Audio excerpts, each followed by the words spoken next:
лошади, которые таскают бревна.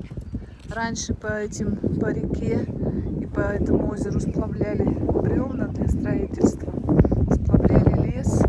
И вот эта бедная лошадка тащит вот эти бревна. Такое огромное колесо. И с обратной стороны скульптуры написано.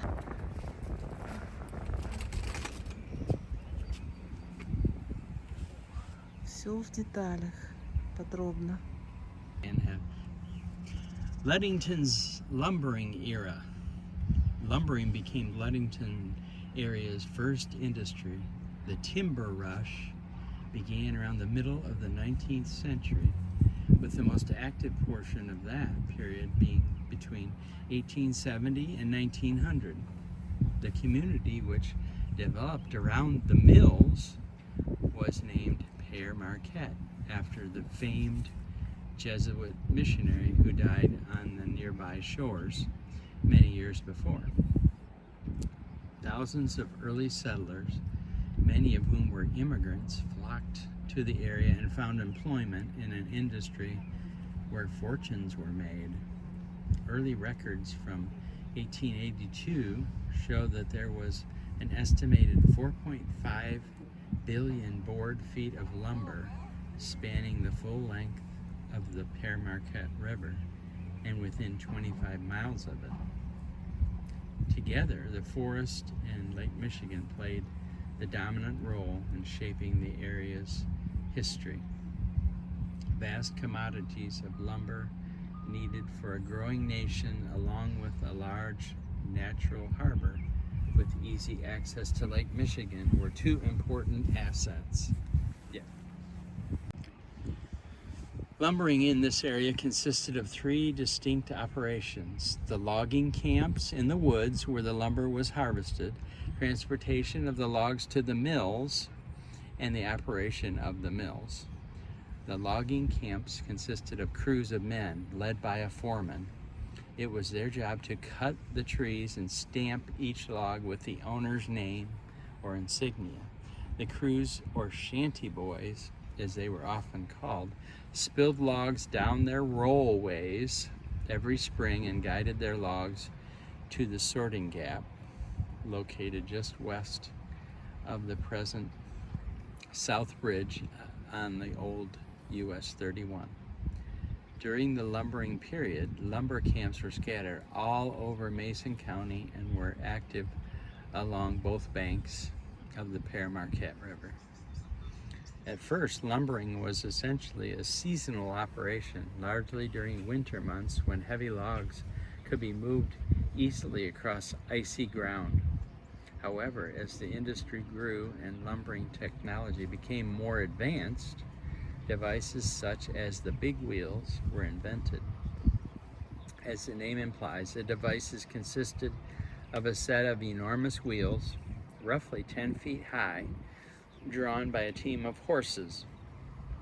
These wheels enabled loggers to move the fallen trees over most kinds of terrain to the mills in the summer, as well as by sled on the ice in the winter. Logs were chained beneath the axle, and once the inertia of the load had been overcome, it was relatively easy to keep the wheels moving.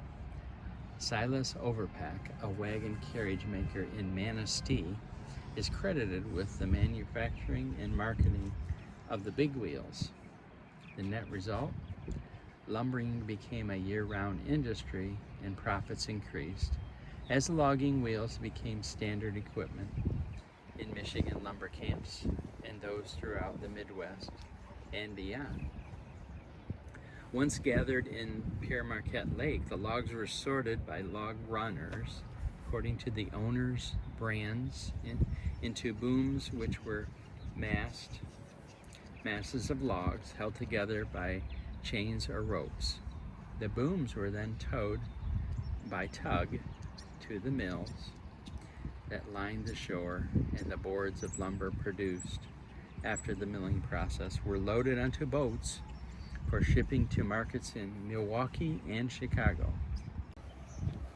In 1859, James Ludington came to these shores, purchased a mill and timber rights, set up commerce, and persuaded the early residents to change the name of the growing settlement from Pammique to Ludington. He platted the village and laid out the streets that today bear the names of brothers, sisters, and prominent men of the town's lumber era.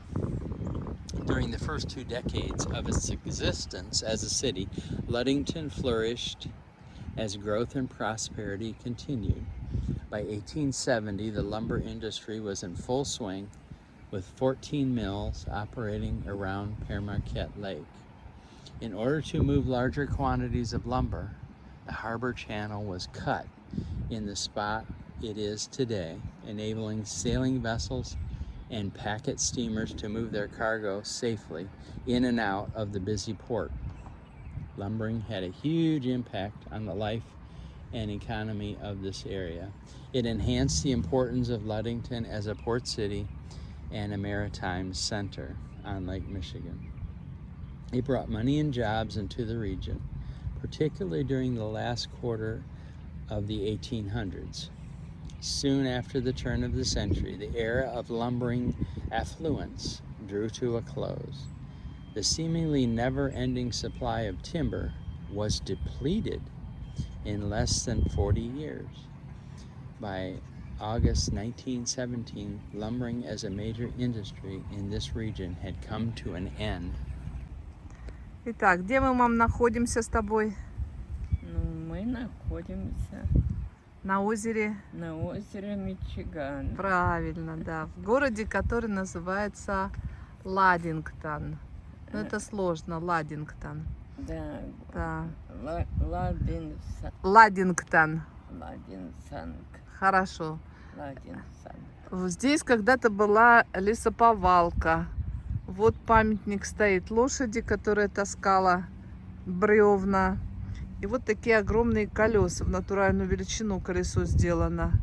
Вот на таких колесах таскали эти самые бревна, сплавляли их по реке, по озеру. Значит, очень такое было прибыльное место здесь. И в течение 40 лет повырубали нафиг все вокруг, и заглохла лесоповалка. И стал город туристическим местом. Ага. Так, мам, ну теперь ты говори. А вот что написано? 1859. Да, вот в 1859 году этот мужик Ладингтон сюда приехал, купил эту лесоповалку, построил город, построил деревню, все это организовал. Все улицы именами своих братьев, сестер назвал. Так они до сих пор и называются. Ну, 40 лет они тут деньги зарабатывали большие, а потом все деревья повырубали в округе, и индустрия эта заглохла. Ну, люди понакупили, Угу. построили. Да. Ну, это же теперь частные дома, видно. Ну, все тут квартиры. частное, да. В Америке все частное. Государственные только школы, парки. Вот парк государственный. Вот этот парк государственный. А все остальное тут свое, частное. Так, и вот мы тут Да, приехали сюда, да, все втроем. да. И И наслаждаемся. наслаждаемся. Погода прекрасная Мгм. и не очень жарко. Ну Не холодно. и не холодно. Да, Потому что легкий ветерок. ветерок. Конец, да? Да нет, уже начало июня. Сегодня О, 4 Да, да. июня. Вода. Правда, Красота, Да. И вот мы... тишина. Да, главное тишина. В этом месте Чистота. чистота, уют, Да, ну, все хорошо. красота. Вот. Город небольшой, видать, Небольшой, город небольшой, но очень богатый. богатый. Здесь богатые пенсионеры живут летом, а зимой они уезжают куда-нибудь в теплые края. А летом здесь шикарно.